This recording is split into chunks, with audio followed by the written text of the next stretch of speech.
Rita John had learned that the best way to survive was to become something people looked past. Not invisible, exactly. More like background noise. The hum of the air conditioning. The soft clink of a fork being set down. Present enough to be useful, quiet enough to be forgotten. In the 18 months she had worked at the Obsidian Club, she had mastered this skill the way she had once mastered everything else, completely, and without anyone noticing. She moved through the dining room the way water moves through a pipe. No wasted steps. No unnecessary pauses. Her eyes swept each table in a slow, steady arc, collecting data the way they always had, the way she could not stop them from doing even when she wanted to. Table 4. The man in the gray suit had touched his water glass 3 times in the last 2 minutes, but had not drunk from it. Nervous. He would need the check soon, whether his dinner companion was ready or not. Table 7. The woman with the pearl earrings had pushed her salmon to the left side of her plate, not enjoying it, but too polite to say so. Rita had already decided to quietly suggest the lamb next time, before she was even asked. Table 11. 2 men in dark coats, new to the club, sitting with their backs to the wall. Not here for the food.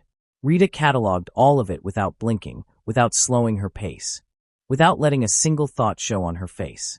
She carried the information the way a hard drive carries files, sorted, stored, ready. This was the part of her brain she could not switch off, the part that had once made her exceptional at a job that paid 3 times what she earned now. In a glass office tower where people had actually known her name, where her opinion had mattered, where she had sat in rooms full of the smartest people she had ever met and had not once felt out of place. That was before. She pushed the thought down, the way she always did, and focused on table 9. The couple there had been seated for 40 minutes. The husband had ordered for both of them without asking his wife what she wanted. The wife had said nothing, but her jaw had tightened by a fraction. Rita had noticed. She had brought the wife a small side dish she had not ordered, roasted vegetables, lightly seasoned, placed without comment, with only the briefest eye contact. The woman had looked up at her with an expression that said, "You saw that." Rita had moved on before either of them could make anything of it. This was the quiet transaction she had built her days around. Small readings, small corrections. The work of someone paying close attention in a room full of people who had stopped paying attention to her a long time ago. She did not mind it the way she used to. In the beginning, after the arrest, after the charges, after the headline that had run her name through the dirt and left it there, she had minded it enormously. She had stood in this same dining room with her teeth pressed together, refilling bread baskets for men who made decisions she could have predicted 6 months in advance, feeling the waste of it like a stone sitting in the center of her chest. But anger was expensive. It cost more than she could afford. So she had made herself useful in the only way available to her, and she had kept her head down, and she had let the months stack up, one quiet shift at a time. She had told herself that her mind was still hers, even if no one here knew what it was worth. That knowing things, even in secret, was still a form of power. Most days, she believed it. She was refilling the water at table 6 when the front door of the private wing opened, and the temperature of the room changed. Not literally. The air conditioning kept its steady hum. The piano in the far corner continued its soft, looping melody. The candles did not flicker. But something shifted, the way a network shifts when a new and powerful device connects to it. A subtle redistribution of attention, a collective stillioning. A held breath moving through the room like a current. Rita did not turn around immediately. She already knew, from the direction of every eye in the room, exactly who had just walked in. Eugene Ho did not walk into a room. He arrived in it. There was a difference, Rita had learned, between people who entered spaces and people who claimed them. Most guests at the Obsidian Club were the first kind, important men and women who had simply purchased the right to be here. Eugene Ho was something else entirely. The room did not just notice him. It rearranged itself around him, quietly, the way iron filings rearrange themselves around a magnet. He was younger than she had expected for someone with his reputation. Sharp features, dark eyes that moved slowly and missed nothing. A black suit that fit like it had been built specifically for his shoulders. A red tie, the only color on him, precise and deliberate. Like a warning written in a language most people could not read. 2 bodyguards followed at a measured distance. Not close enough to crowd him. Close enough to matter. Behind him, Half a step back and smiling the easy smile of a man who wanted to appear relaxed, came Kwon Dae-sung. Rita had served him twice before. He always ordered the most expensive thing on the menu and left the smallest tips. He laughed loudly at his own jokes. He had the particular confidence of someone who had never once considered that a room might not be impressed by him. Tonight, that smile did not reach his eyes. Rita noticed. She filed it away and moved toward the private table at the far end of the room, the one reserved weeks in advance. The one with its own lighting and its own silence and its own small world of expensive calm. She poured the water. She set the menus. The physical menus for Kwon and his two associates, the sleek digital tablet for Jin-ho, as per the reservation notes. The club had recently introduced the tablets for their top-tier guests, a curated, interactive experience, the manager had called it. Rita had thought it was unnecessary the first time she saw one. She thought nothing of it now. It was just another item to place. Another variable in the steady equation of her evening. She stepped back to her position near the wall and let the table settle. Jin-ho picked up the tablet without looking at it. He was watching Kwon the way a man watches something he is still deciding about. Kwon was talking, something about a property deal in Busan, his voice carrying just enough to sound important. And Jin-ho was listening with the kind of patience that looked, to most people, like agreement. Rita read it differently. That stillness was not patience. It was calculation. She was turning to check on table 4 when the corner of the tablet screen caught her eye. She stopped. It was small. Smaller than small. A single pixel in the bottom left corner of the screen, blinking at an interval that had no reason to exist in a restaurant menu. Red. Dark. Red. Dark. The timing was not random. It had a rhythm, a specific pulse that her brain locked onto before she had even consciously decided to look closer. She took one step back toward the table under the pretense of adjusting the water glasses.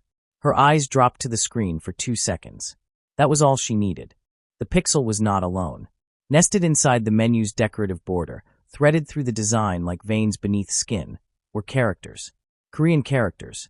Fragmented and scattered across the frame in a pattern that looked like texture to anyone who did not know what they were seeing. Rita knew what she was seeing. Her stomach dropped the way it had on the morning she had opened her laptop to find 3 years of her work hollowed out and replaced with evidence of crimes she had never committed. The specific arrangement of those characters, the way they broke and rebuilt across the border of the screen, the blink interval of that single red pixel. She had seen this architecture before. She had spent 4 months studying it in a courtroom while it was used to destroy her. It was a steganographic trigger sequence, a kill switch encoded and hidden, waiting for one thing. Waiting for Jin-ho to place his order. Waiting for him to touch the screen. Across the table, Kwon Dae-sung laughed at something and reached for his water glass, and his eyes, just for a fraction of a second, slid toward the tablet in Jin-ho's hand. Rita saw that too. Her hand was completely steady as she set down the water pitcher. Her mind was already running at a speed this room had never once asked of her, counting down the seconds she had left. Rita had once spent 72 hours without sleep tracking a zero-day exploit through 14 proxy servers across 9 countries. She had done it on black coffee and the particular kind of focus that felt less like concentration and more like a door closing on everything else in the world. That same door closed now. She moved to the service station at the edge of the room, her pace unhurried, her face carrying the blank, polite expression she had spent 18 months perfecting. Inside, her mind had already shifted into a gear this restaurant had never once required of her. She began to reconstruct what she had seen. The pixel blink interval was 1.8 seconds. She was certain of that. In the courtroom, during her trial, the prosecution's own technical expert had described that same interval as a signature timing pattern belonging to a specific piece of offensive code. Rita had listened to that description for 3 days straight. She had memorized it the way you memorize the face of the person who took something from you. The Korean characters fragmented across the menu border were not decorative. They were a divided key, a string of authorization code broken into pieces and scattered visually so that no single screenshot could capture the whole thing. Clever. The kind of clever that required not just skill but time and access, and a very specific kind of hatred. She picked up a cloth and began polishing a water glass that was already clean.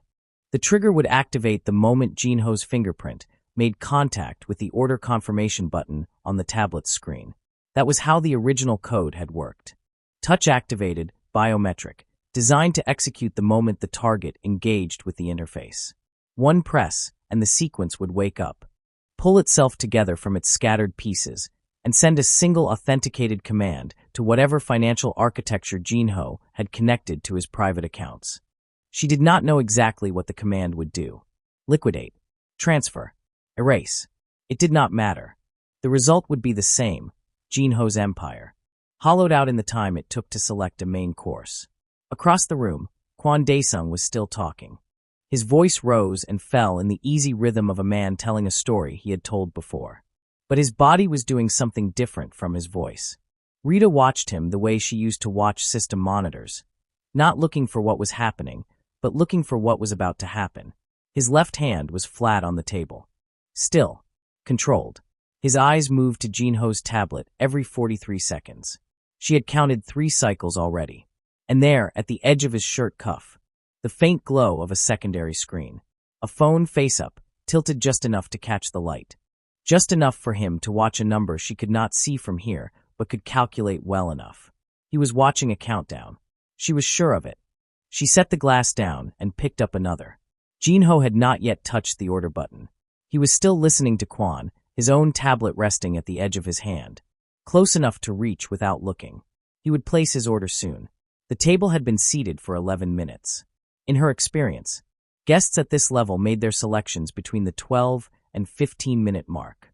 That was the rhythm of this room, as reliable as code running on a clean system. That gave her somewhere between 60 and 240 seconds. She ran the numbers again. The blink interval, the character placement, the activation method. Every piece confirmed the same thing. This was not a copy of the code that had ruined her. It was not something built in the same style by a different hand. This was the original. Same builder. Same brush strokes. Same ghost. Which meant the person who had framed her 3 years ago was sitting 12 feet away, smiling over a bread basket, waiting to do to Jinho what he had already done to her. And for the first time in 3 years, Rita felt something shift inside the stone that lived in the center of her chest. Not anger. Not yet. Something colder and more useful than anger. She looked at the paper menu tucked beneath her arm. Then she looked at Jinho's hand, resting 1 inch from the tablet screen. She began to move. She had approximately 8 seconds. Not a guess. A calculation. Based on the blink interval, the character assembly rate she had observed over the past 4 minutes. And the way Jinho's right hand had shifted fractionally toward the tablet's edge. The specific movement of a man about to make a selection. She had 8 seconds before his fingertip made contact with the confirmation button and woke up something that could not be put back to sleep. She moved. Not fast. Not yet. Fast was wrong here. Fast was a woman running toward a table full of dangerous men, and that ended in one way only. She moved with the particular controlled urgency of someone who had a reason to be exactly where she was going, shoulders level, path direct. The paper menu held in both hands in front of her like it was the most natural thing she was carrying in the world, which for a waitress it was. The bodyguard at Jinho's shoulder registered her approach in the way trained men register all movement, immediately and without expression, his body turning a fraction toward her, his weight shifting to the balls of his feet. She had 3 seconds of ambiguity before his instincts would make a decision about her that she could not take back. She used those 3 seconds.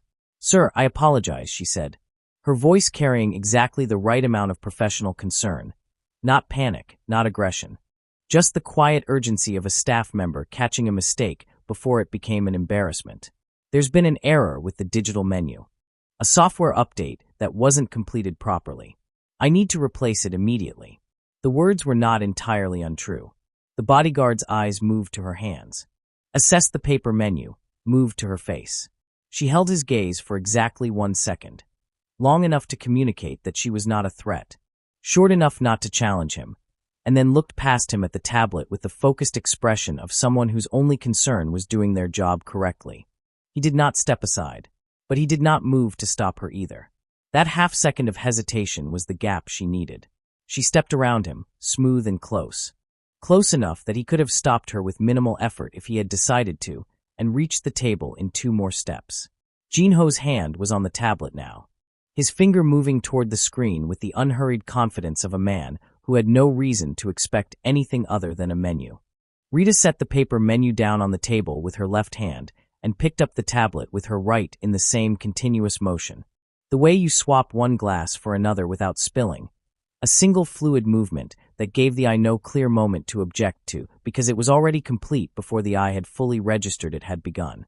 For one fraction of a second, Jinho's finger pressed against empty air. Then his eyes came up and found her face. She was already straightening, the tablet held against her side. Screen down, away from the table. Her expression was composed and direct and carried every ounce of calm she had ever learned to perform in a dining room full of people who could not know what she was actually thinking. "I'm so sorry for the interruption," she said. "Please take your time with the paper menu." Then the bodyguard's hand closed around her arm. She had expected it. She did not fight it. She stood exactly where she was and kept her eyes on Jinho, because he was the only variable in this room that mattered now. And she needed him to look at the tablet she was holding, needed him to see what his screen was already beginning to do without a target to execute against. The code cycling and fragmenting and going nowhere, like a key turning in a lock that was no longer there. Across the table, Kwon Daesung had gone very still. Not the stillness of a man who was confused. The stillness of a man who understood exactly what had just happened and was running the numbers on what came next. Rita felt the bodyguard's grip tighten. She kept her breathing even. She kept her eyes on Jinho. And she waited for the most important 8 seconds of her life to finish counting down. Time did not stop. It just became very, very small. Rita felt the bodyguard's hand close around her upper arm, the way you feel a circuit breaker trip. Sudden, total, and final. His grip was not rough. It was worse than rough. It was precise, the kind of hold that communicated exactly how little effort it would take to make things considerably worse for her. She did not struggle. She understood systems. And she understood that fighting this particular one, in this particular moment, would produce only one outcome. She went still. The entire table had gone quiet. Kwon Daesung's story had stopped mid-sentence, his mouth slightly open, his easy smile frozen in a way that no longer looked easy at all. His 2 associates had pushed back from the table by a fraction, the involuntary movement of men calculating exits. The bodyguard to Jinho's left had his hand inside his jacket. Jinho himself had not moved. He sat exactly as he had been sitting, shoulders level, chopsticks loose between his fingers. Posture carrying the particular stillness of a man who had trained himself never to react to the first thing that happened in a room. He was looking at Rita. Not at the bodyguard holding her, not at the tablet now face down on the table where she had placed the paper menu, not at Kwon. At Rita. Directly and completely. The way a lens focuses. She held his gaze. She had nothing else to offer him right now. In the space between them, the paper menu sat open on the table, clean and white and entirely ordinary. Beside it, the digital tablet had landed screen side up when the bodyguard had knocked it in the scramble. And something was happening to it. The screen was glitching. Not dramatically. Not the way screens glitched in films, with bursts of color and cascading errors. It was quieter than that and more disturbing for its quietness. The menu display had begun to fracture at the edges. The border design dissolving into loose characters that scrolled without pattern, reorganizing themselves in a way that had nothing to do with restaurant menus and everything to do with something that had been waiting, coiled and patient, for a trigger that had never come. Rita watched Jinho's eyes move to the tablet. She watched the exact moment he saw it. It was not a dramatic change in his expression. A man like Jinho did not do dramatic. But something behind his eyes sharpened by a degree that was almost imperceptible and entirely unmistakable. The way a temperature drop of a single degree can be the difference between water and ice. He looked at the paper menu, then back at the tablet, then at Rita. The bodyguard's grip had not loosened. She could feel the other guests in the dining room beyond the private section holding themselves very carefully still. The way people go still when they sense something large and dangerous moving nearby, but cannot yet see it. Kwon Daesung cleared his throat. Jinho, I'm sure this is simply a misunderstanding. The girl clearly, Jinho raised one finger. Not a large gesture. Not aggressive. Just a single finger lifted from the table. And Kwon's voice stopped as completely as if a plug had been pulled from a wall. Jinho set his chopsticks down. He reached forward and turned the glitching tablet fully toward himself, studying the dissolving screen for a long moment. The characters were still scrolling, still fragmenting. The kill switch cycling through its sequence with nowhere to go now that its trigger point had been removed. Then he looked at the bodyguard holding Rita. He said one word in Korean. She did not speak the language, but she had spent enough time studying the code threaded through it to understand tone, and the tone was clear. The hand released her arm. Rita straightened her vest. She kept her breathing even. She did not look at Kwon, though she could feel his eyes on her like a heat source. Recalculating, running his own numbers on a situation that had just stopped going the way he had planned. Jin-ho folded his hands on the table. When he spoke, his English was precise and unhurried, each word placed with the same deliberate care as the chopsticks he had just set down. "Sit down," he said. Not to Kwon, not to his bodyguard, to Rita. "And tell me exactly what you saw." The backroom smelled like cold air and expensive wood. There was a table for chairs, a single light overhead that was bright without being warm. A glass of water had been placed in front of Rita by someone she had not seen enter or leave. The door was closed. She did not know exactly where Kwon Daesung was, but the quality of the silence on the other side of that door told her he was not far, and that he was not comfortable. Good. Jin-ho sat across from her. No jacket now, his red tie loosened by a single centimeter, which she was beginning to understand was the equivalent of another man rolling up his sleeves. Seo sat to his left with a laptop open, fingers resting on the keyboard, waiting. The bodyguard who had held her arm stood at the door with his hands folded and his expression carefully blank. Nobody had apologized to her for the grip that had left a faint mark on her arm. She had not expected anyone to. Jin-ho looked at her the way he had looked at the glitching tablet, with complete, unhurried attention, as if time was something he had in abundance and intended to use precisely. "Start from the beginning," he said. Rita wrapped both hands around the water glass. Not because she was nervous, but because it gave her something to anchor to while her mind organized itself into a sequence a room like this could follow. The digital menu tablet contained a hidden code, she said. It was embedded in the decorative border of the screen, using a method called steganography. That means information is concealed inside something visual, hidden in plain sight, the way a message can be written in invisible ink on an ordinary piece of paper. Seo began typing. Jin-ho did not move. The code was a kill switch, she continued. A trigger sequence designed to activate the moment you pressed the order confirmation button on the screen. Your fingerprint would have served as the authentication key. The final piece the code needed to wake up and execute its command. "What command?" Jin-ho said. Not a question. A direction. A transfer sequence. Automated, preloaded, and pointed at your financial accounts. I don't know the exact number of accounts targeted or the total amount involved. But based on the architecture of the code, it was built for speed. The transfers would have completed before anyone in your organization received an alert. The room was very quiet. "How do you know this?" Jin-ho said. Rita had expected this question. She had been arranging her answer since the moment the bodyguard's hand had released her arm in the dining room. She had decided, in that arrangement, that the only version of this conversation worth having was the honest one. Partial truths in rooms like this had a way of becoming full problems later. "Because I built systems like this for 3 years as a cybersecurity analyst," she said. "I worked for a private financial security firm. My job was to find vulnerabilities before other people could use them.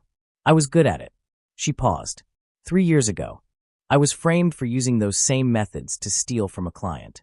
The evidence against me was fabricated using a specific type of code, a specific builder's signature. She looked directly at Jin-ho.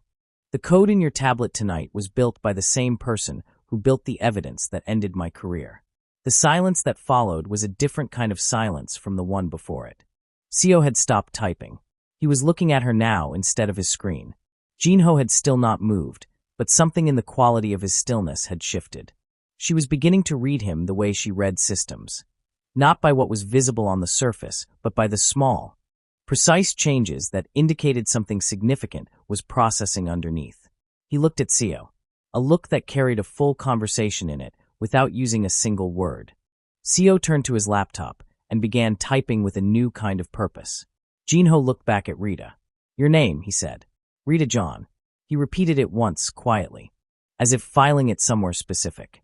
Then he looked at her empty water glass and the untouched space in front of her and said, with the same level tone he used for everything, "You identified a threat that my entire security team missed."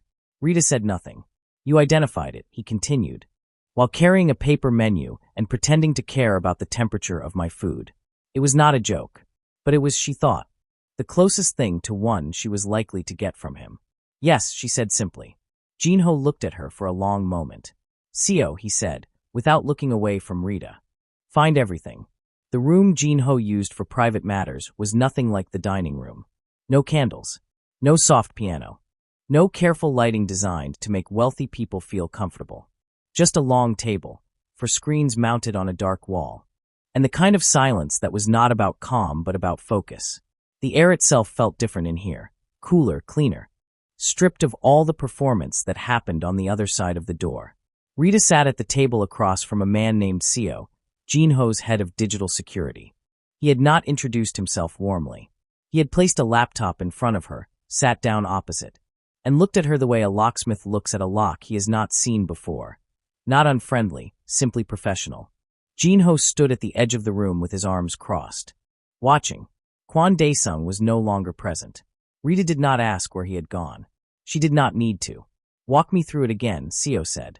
Slower this time. Rita walked him through it. The blink interval. The character placement. The activation method.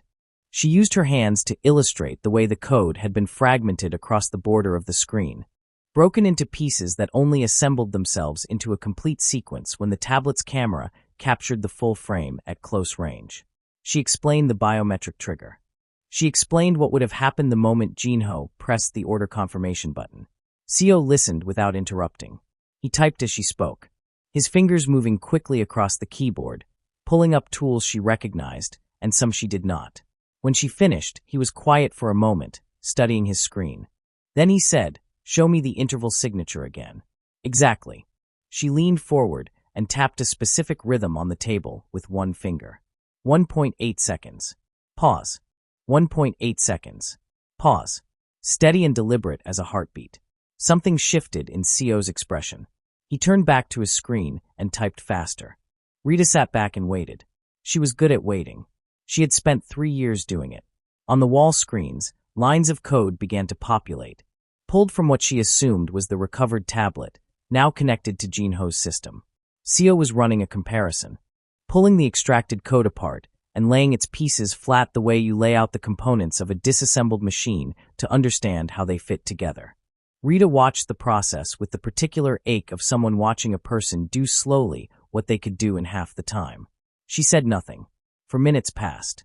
Then Seo stopped typing. The room was very quiet. On the left screen, the fragmented code from the tablet's border had been reconstructed into a clean sequence. On the right screen, a second block of code sat in a separate window, older, its timestamp from 3 years ago. A court evidence file, she realized. She did not know how Jinho's team had obtained it, and she understood, with complete clarity, that she should not ask. The 2 blocks of code sat side by side on the screen. Seo leaned back in his chair. He looked at Jinho first, then at Rita. "It is the same," he said. "Not similar. Not built by someone who studied the same methods." He paused, making sure the weight of what he was saying had enough space to land. "It is the same hand, the same builder, specific construction patterns, the same interval signature, the same method of fragmenting the authorization key across a visual border." He pointed to a section near the bottom of both code blocks where a particular string of characters repeated in an identical formation. "This sequence here. This is not technique. This is habit. A person writes code the way a person writes their name. There are always patterns they do not even know they are repeating." Rita stared at that string of characters. She had seen it in a courtroom. She had seen it in her nightmares. She had spent 3 years trying to find it again and failing, because she had been looking from the outside with no resources and no credibility, and no one willing to listen to a woman whose name had become synonymous with the crime she had not committed. She looked up and found Jinho watching her. His expression had not changed, but his eyes held something new. Not sympathy exactly. Something more useful than sympathy. Recognition. "You already knew," he said quietly. "When you saw the tablet. You already knew it was the same person." "Yes," Rita said. Jinho uncrossed his arms. Then we are looking for the same ghost. Rita had not touched a real system in 3 years. Not in any meaningful way. She had used her phone to check the weather, used the restaurant's ordering software to input tables, used a second-hand laptop to watch the kind of films that required nothing from her brain. Small, safe interactions with technology that asked nothing of her and gave nothing back. CO slid the laptop across the table toward her now, and her hands settled onto the keyboard the way hands settle onto something they never actually forgot. Jinho says you lead, CO said. I follow. She looked across the table at him. He was not the kind of man who said things like that easily. She understood what it cost him and filed it away without making anything of it. She started typing. The first thing she did was not attack. It was listen. She pulled up the digital footprint left behind by the tablet's code and traced it backward, the way you trace a wire not to the plug, but to the source. The code had been remotely authored, which she had expected. It had been routed through 2 commercial servers and 1 private node, which she had also expected. What she had not expected was how recently the private node had been accessed. 40 minutes ago.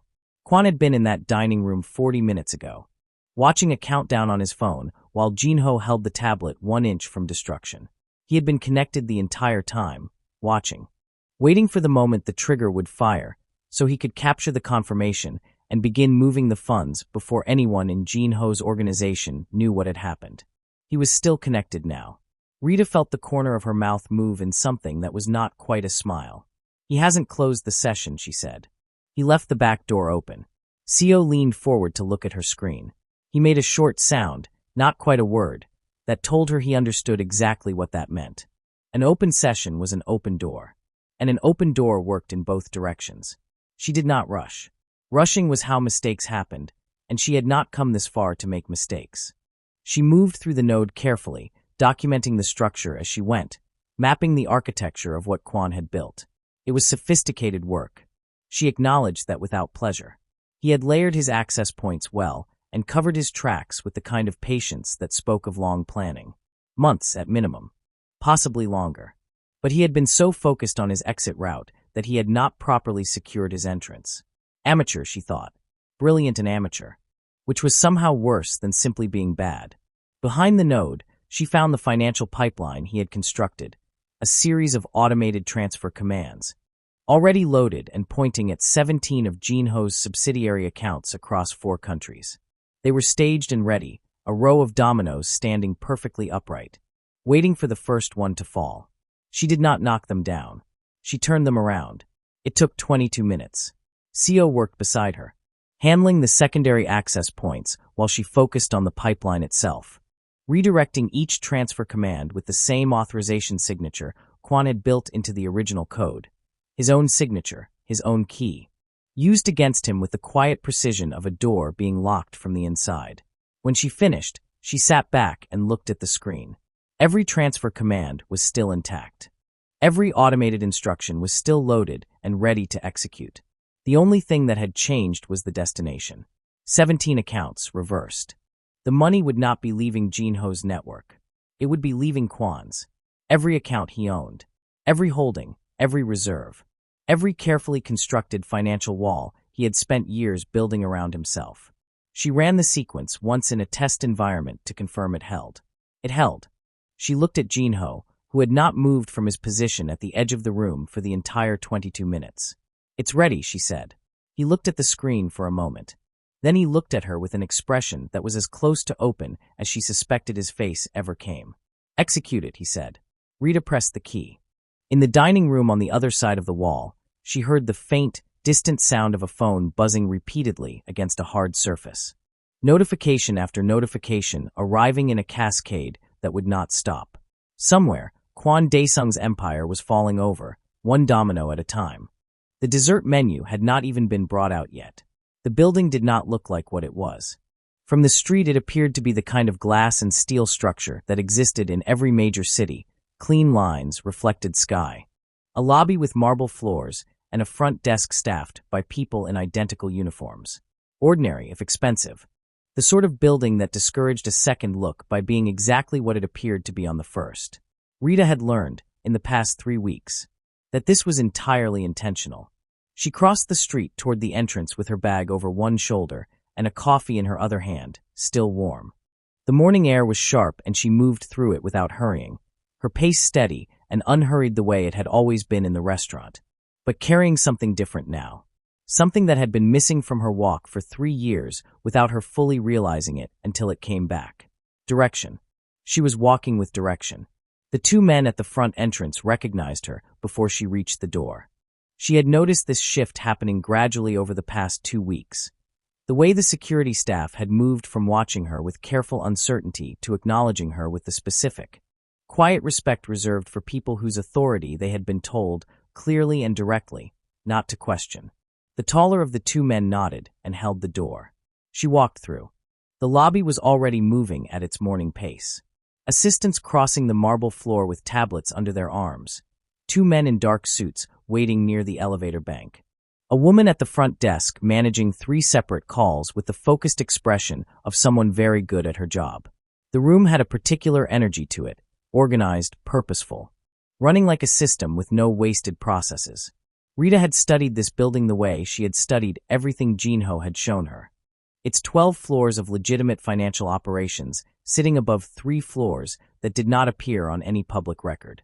Its network infrastructure, which was more sophisticated than most government systems she had encountered and less well-maintained than it should have been, a problem she had already begun to fix.